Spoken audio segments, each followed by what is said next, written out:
सभी लोगों को प्रणाम। मैं आज आगे की रामायण कथा आपको सुनाऊंगी। फिर मुनि प्रभु को सब अस्त्र शस्त्र देकर अपने आश्रम में ले आए और भक्त हितकारी जानकर कंद मूल फल भोजन के लिए दिए। प्रातःकाल श्री रामचंद्र जी ने मुनि से कहा, आप जाकर निडर होकर यज्ञ कीजिए। तब मुनि होम करने लगे। आप यज्ञ की रक्षा करने लगे। क्रोधी राक्षस मारीच ने सुना तो वह मुनिद्रोही अपने सहायकों को लेकर दौड़ा। रामचंद्र जी ने बिना फल का बाण उसको मारा, जिससे वह 100 योजन पर समुद्र के पार जा गिरा। फिर अग्निबाण से सुबाहु को भस्म किया। लक्ष्मण जी ने राक्षसों की सेना का नाश किया। असुरों को मारने वाले ब्राह्मणों को निर्भय करने वाले भगवान ही की सब देवता और मुनि स्तुति करने लगे। फिर रघुनाथ जी ने कुछ दिन रहकर ब्राह्मणों पर दया की। भक्ति वश ब्राह्मण अनेकों कथा पुराण सुनाते थे, यद्यपि प्रभु सब जानते थे। तदनंतर मुनि ने आदर के साथ समझाकर कहा, हे प्रभु, अब चलकर एक चरित्र देखिए। धनुष यज्ञ सुनकर ऋषि रघुनाथ जी प्रसन्न होकर मुनिवर के साथ चले। मार्ग में एक आश्रम दिखाई पड़ा। वहाँ पशु पक्षी कोई भी जीव जंतु नहीं थे। प्रभु ने एक शिला देखकर मुनि से पूछा। तब मुनि ने विस्तार सहित सब कथा कह सुनाई। गौतम मुनि की स्त्री साप व शिला हो गई। वह धीरज कर धरे आपके चरणों की रज चाहती है। हे रघुवीर, आप कृपा कीजिए। श्री रामचंद्र जी के पवित्र और दुखहारी चरणों पर स्पर्श होते ही तपोमूर्ति अहल्या सचमुच प्रकट हो गई। भक्तों को सुख देने वाले रामचंद्र जी को देखते ही उनके सामने हाथ जोड़कर खड़ी हो गई। अत्यंत प्रेम से अधीर हो रोमांचित हो गई। मुख से बोल नहीं आया। तब अत्यंत बड़ भागिनी अहिल्या प्रभु के चरणों में पड़ गई। दोनों नेत्रों से अश्रुधारा बहने लगी। धीरज धरकर उसने प्रभु को पहचाना तथा रघुनाथ जी की कृपा से भक्ति पाई। तब बहुत ही निर्मल वाणी से स्तुति करने लगी। हे ज्ञान से जानने योग्य श्री राम जी, आपकी जय हो।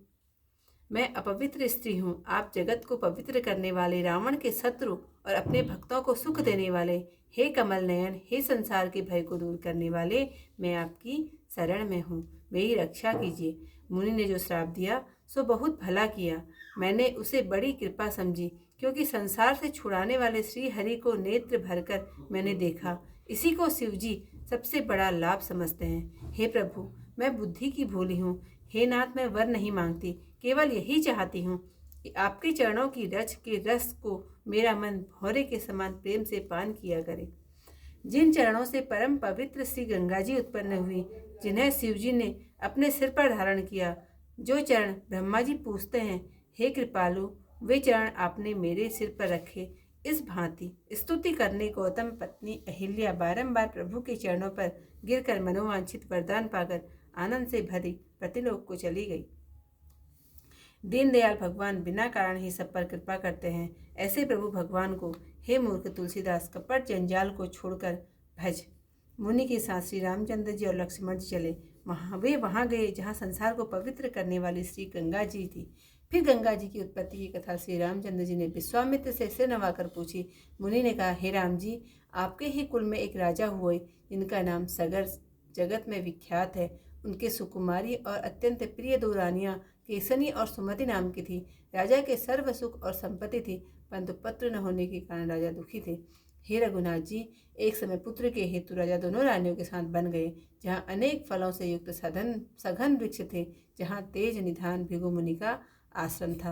रानियों के साथ राजा ने प्रसन्न मन से 100 वर्ष तक रहकर तप किया और भृगु मुनि के दर्शन होने पर अनेक स्तुति की। आज का अध्याय में यहीं पर समाप्त करती हूँ। कल को राजा भगीरथ की कथा शुरू हो रही है। आज ऋषि मुनि के साथ वहाँ अहिल्या के तारण की कथा है, तो मैं चौपाइयाँ पढ़ती हूँ। प्रातःकाल मुनि सन रघुराई, निर्भय जग करहु तुम जाई। होम करन लागे मुनि छारी, आपहु रहे मख की रखवारी। सुनि मारी निशाचर क्रोही, ले सहाय धावा मुनि द्रोही। बिनु फरवान राम तेहि मारा, सत जोजन गा सागर पारा। पावक सर सुबाहु पुनि मारा, अनुज निशाचर कटकु संघारा। मारी असुर द्विज निर्भयकारी, स्तुति करहि देव मुनि छारी।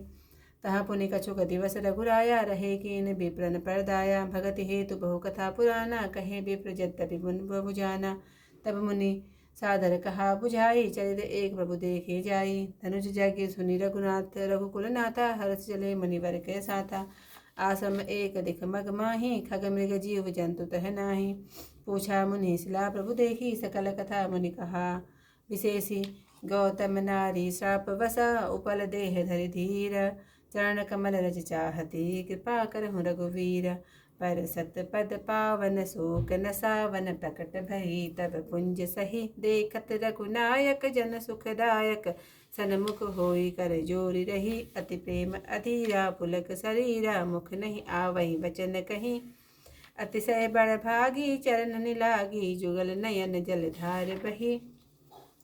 धीरज मन कीन्हा प्रभु कहु चीन्हा। रघुपति कृपा भगति पाई। अति निर्मल वाणी अस्तुति ठान।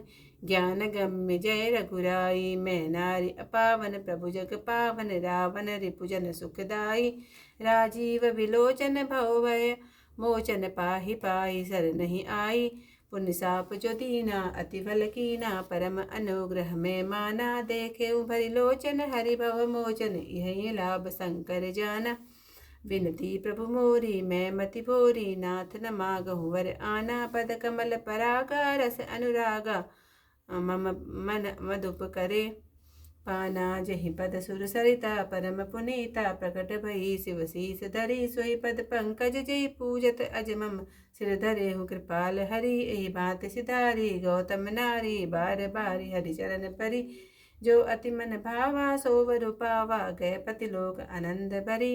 अस प्रभु दीन बंधु करी हरि। कारण सही रहित दयाल। तुलसीदास सटते बजो छाड़ी कपट जंजाल। चरे राम लक्ष्मण पुनि संगा। गए जहाँ जग बावनि गंगा। पुन सुर सरि उत्पत्ति रघुराई। कौशिक जन पूजी सिरनाई। कहा मुनि प्रभु तब कुल एक राजा। नागर सगर त्यों लोक विराजा। ते के युत भामिनी सुकुमारी। नाम के सुमति बिहारी। सब प्रकार संपत्ति सुख राजा। सुत विहीन मन विस्मय राजा। एक समय भामिनी दो साथा। गए बंतन हेतु रघुनाथा। सगन सफल तरु सुंदर नाना। तहाँ भृगुमुनि तपतेज निधाना। सहित नारी निबंबुदित मना। रहे वर्ष सत एक कीने तप बल देखि विगो। स्तुति कीन अनेक सियावर रामचंद्र पद जय शरणम शंकर हरि ओम। जय जय सिया राम। मंगल भवन अमंगल हारी। उमा सहित जय जय पद मुरारी। आज का यहीं पर समाप्त करती हूँ। इसको मेरी वीडियो अच्छी लगी लाइक शेयर कमेंट जरूर कीजिएगा। धन्यवाद।